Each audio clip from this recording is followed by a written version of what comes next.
सात संगत जी प्रेम से कहना धन निरंकार जी। सात संगत जी, दासी आशा करती है कि सतगुरु माता जी की पावन कृपा आप जी संतों महापुरुषों पर हर पल हर क्षण बरस रही होगी। सात संगत जी, सतगुरु माता जी की पावन कृपा से आप सभी संत महापुरुष अपने अपने घरों में स्वस्थ होंगे। तो सात संगत जी, दासी आप जी के सामने आज फिर से एक नई प्रेरणादायक कहानी लेकर के आई है। कहानी का शीर्षक है सात संगत जी, सतगुरु हमारे दुख को भी सुख में बदल सकते हैं। सात संगत जी, कि किस प्रकार सतगुरु हमारे दुख को सुख में बदल देते हैं। तो आओ चलो जानते हैं सात संगत जी इस कहानी में कि किस प्रकार सतगुरु हमारे दुख में भागीदारी बनते हैं और हमें वे सुख लगने लगता है। सात संगत जी, एक बार की बात है कि देव ऋषि नारद तीनों लोकों में विचरण करते रहते हैं। उनके बारे में ऐसा उल्लेख आता है कि परमात्मा का नाम रटते हुए ही कहीं से कहीं पहुंच जाते हैं। हमारे शास्त्रों में वर्णन है कि योगी इच्छा मात्र करने से कहीं पहुंच जाते हैं। देवर्षि नारद को भी परमात्मा ने ऐसी ही शक्ति प्रदान कर रखी है। एक बार नारद इसी प्रकार विचरण कर रहे थे। पहाड़ों से उतरकर नदी के किनारे घूमते घूमते एक नगर में उन्होंने प्रवेश किया। सामने एक भक्त को देखकर रुक गए। भक्त प्रेमा भक्ति के सजीव उदाहरण दृष्टिगोचर हो रहे थे।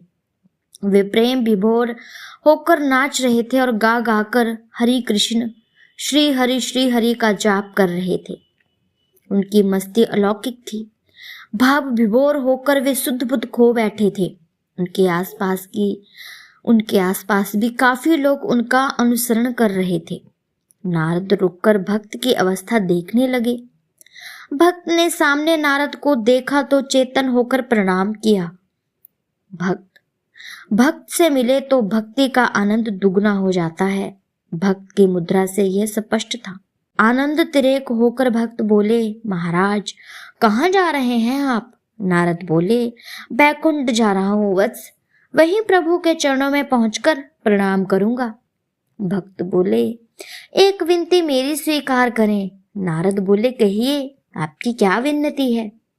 भक्त ने कहा, प्रभु से कृपया पूछ ले कि क्या मुझे कभी उनके दर्शन होंगे या नहीं। ठीक है, अवश्य पूछ लूंगा। लौटते समय मैं प्रभु का जवाब तुम्हें बता दूंगा। कहकर नारद नारायण नारायण कहते बैकुंठ को रवाना हो गए। अभी वे बैकुंठ से दूर ही थे। सात्संगत की प्रभु का नाम का स्मरण सुनाई दिया उन्हें। उन्होंने नाम जपने वाले को देखने की कोशिश की, परंतु सामने कोई दिखाई नहीं दे रहा था। बहुत ध्यान से सुनने पर उन्हें एक बॉम्बे के पास से प्रभु सुमिरन की आवाज आती सुनाई दी। उन्होंने देखा कि कोई भक्त प्रभु चिंतन में लीन है। उनका ध्यान इतना गहरा था कि पशुओं ने उनके चारों तरफ ऊंची बॉम्बी बना दी थी, परंतु उन्हें उसका आभास तक नहीं था। वे सुमिरन में पूरी तरह डूबे हुए थे। नारद जी के आने से उनका ध्यान भंग हुआ। आंखें खोलकर देवर्षि को प्रणाम किया। भक्त की मुद्रा से लग रहा कि जैसे वे किसी कठिन परिश्रम के दौर से गुजर रहे हो। उनके चेहरे पर ओज था, परंतु वाणी में माधुर्य नहीं था। इसके विपरीत उदासी सी थी। इस भक्त ने भी वही सवाल पूछा, कहाँ जा रहे हैं प्रभु? तो सात्संगत जी, नारायण प्रभु के पास बैकुंठ में जा रहा हूँ बंधु, ऐसा नारद बोले। मेरे एक प्रश्न का उत्तर ला सकेंगे महाराज? वे बोले, जी बोलिए, अवश्य ला दूंगा, आप प्रश्न बताइए। नारद मुस्कुराते हुए बोले। भक्त ने कहा, प्रभु से पूछिए कि मुझे मोक्ष कब मिलेगा। नारद बोले, हाँ, वापसी में जब मैं लौट करके आऊंगा तब तुम्हें मैं उत्तर जरूर बताता जाऊंगा। इन दोनों भक्तों से मिलकर नारद बैकुंठ पहुंचे। प्रभु को प्रणाम करके तथा दोनों भक्तों के प्रश्नों के उत्तर पूछ नारद वापिस लौट करके आ रहे थे। बॉम्बे वाले भक्त पहले थे। वे इस बार पूरी तरह नारद का ध्यान लगाए थे। नारद जी जैसे ही पहुंचेंगे उन्होंने तुरंत यह प्रश्न पूछ लिया। नारद जैसे ही पहुंचे तो उन्होंने तुरंत ही प्रश्न पूछ लिया कि मेरे प्रश्न का उत्तर लाए हैं महाराज या नहीं। मित्र, प्रभु ने कहा कि 4 जन्मों के बाद आपको मोक्ष प्राप्त होगा। नारद निर्लिप्त भाव से बोले। यह सुनना ही था कि उनका संतुलन बिगड़ गया। वे चीख कर कहने लगे, हाय नियति, अभी भी 4 जन्म बाकी हैं। इतनी भक्ति करने के बाद भी ये कहकर वे दुख में डूब गए। भक्त की ऐसी अवस्था देखकर नारद आगे बढ़ गए। प्रेम भाव में विभोर दूसरे भक्त अब भी उसी तरह नाम कीर्तन में निमग्न हो रहे थे। श्री हरि कहते हुए नृत्य कर रहे थे। नारद कुछ देर तक उनका कीर्तन सुनते रहे। नारद की नारायण नारायण सुनकर भक्त का ध्यान टूट गया। नारद को देखते ही वे उनके चरणों में लेट गए। मेरे श्री हरि का दर्शन करके आए हैं आप, आपका स्वागत है, स्वागत है।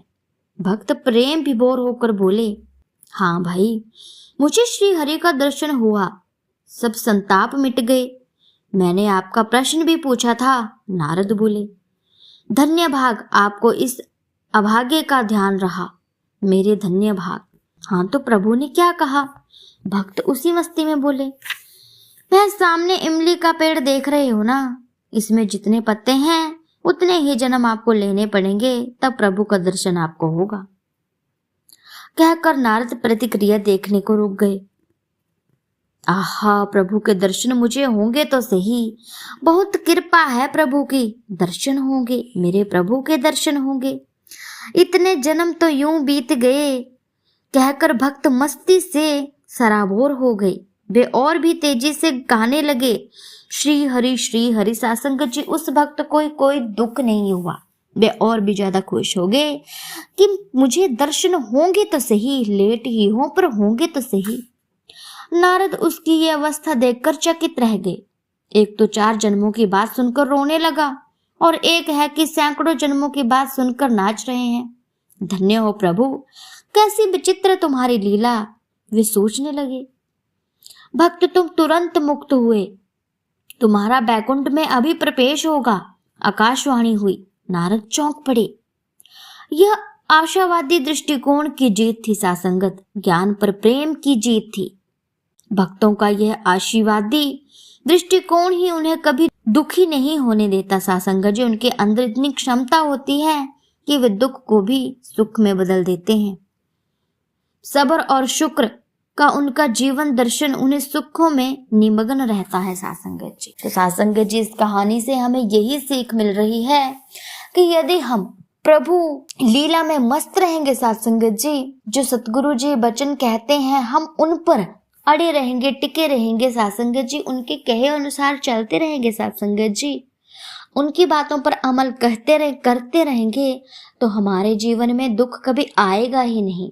आएगा तो उसे खुशी खुशी स्वीकार करेंगे सासंगत जी, जिस प्रकार उस भक्त ने किया सासंगत जी। एक भक्त तो ऐसा था कि वो सिर्फ और सिर्फ मुक्त होना चाहता था, इसीलिए भक्ति किए जा रहा है। और जब उसे पता चला कि मोक्ष 4 जन्म के बाद मिलेगा, तो वह फूट फूट के रोने लगा कि इतना लेट। लेकिन सासंगत जी वही दूसरा भक्त, जिसे कि बताया कि तुम्हारा सैकड़ों सालों बाद, पता नहीं कितने साल बताए सासंगत जी, कि उतने सालों बाद जो है वो तुम्हें मोक्ष मिलेगा, तो वो खुशी से झूमने लगा सासंगत जी, नाचने लगा और भी तेज तेज कीर्तन करने लगा। क्यों सासंगत जी? क्योंकि वह जानता था कि प्रभु कभी ना कभी तो आएंगे, कभी ना कभी तो मुझे दर्शन देंगे। और वही हुआ सासंगत जी। जैसे ही नारद की बात सुनी कि सैकड़ों वर्ष बाद तुम्हें प्रभु दर्शन देंगे, तो वह नाचने लगा, खुशी से झूम उठा, क्योंकि वह सतगुरु की लीला में एकदम मगन था। उसे पता था कि भक्ति करने से क्या होता है। जिस प्रकार गुरु ने उसे भक्ति बताई थी, उसी प्रकार वो उसी लाइन पर चला हुआ था। तो सासंगत जी उसे पता चल ही गया भक्ति कर करके कि गुरु तो जरूर आएंगे, परमात्मा तो मेरे से मिलने अब जरूर आएंगे। एक आस ही सासंगत जी बहुत बड़ी होती है। इस प्रकार सासंगत जी, सतगुरु जो है हमारे दुखों को सुख में बदलते हैं। क्यों सासंगत जी? बोलों में ही ना रह जाए, बदलते हैं सासंगत जी कि हम यदि सतगुरु के बोलों वचनों पर चलते रहेंगे तो दुख हमारी जिंदगी में कभी आ ही नहीं सकता। दासी के साथ भी ऐसा हुआ है सासंगत जी। जब से दासी ने ज्ञान लिया है तो दुख आते हैं, बहुत बड़े बड़े आते हैं, लेकिन दासी को पता ही नहीं चल पाता कि वो कब खत्म हो गए।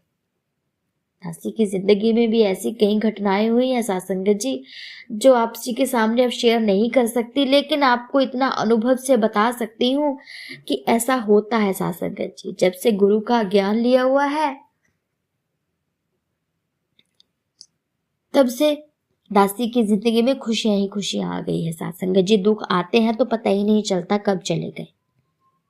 इसीलिए साथ संगत जी दासी भी कहीं बोलों में ही ना रह पाए। आप जी के चरणों में दासी भी अरदास कर रही है कि आप जी संत महापुरुष दासी को आशीर्वाद दीजिए कि दासी भी अपना जीवन बिल्कुल सतगुरु माता जी के कहे अनुसार ही चला पाए। तो साथ संगत जी दासी की वीडियो आप जी को अच्छी लगी हो तो वीडियो को लाइक कीजिएगा, कमेंट में धन निरंकार जी जरूर लिखिएगा और चैनल पर नए हैं तो चैनल को सब्सक्राइब जरूर कर लीजिएगा। ऐसी ही प्रेरणादायक कहानियां मैं आप जी के सामने लेकर के आती रहती हूँ। अब मिलती हूँ मैं आपसे नेक्स्ट वीडियो में, तब तक के लिए धन निरंकार जी।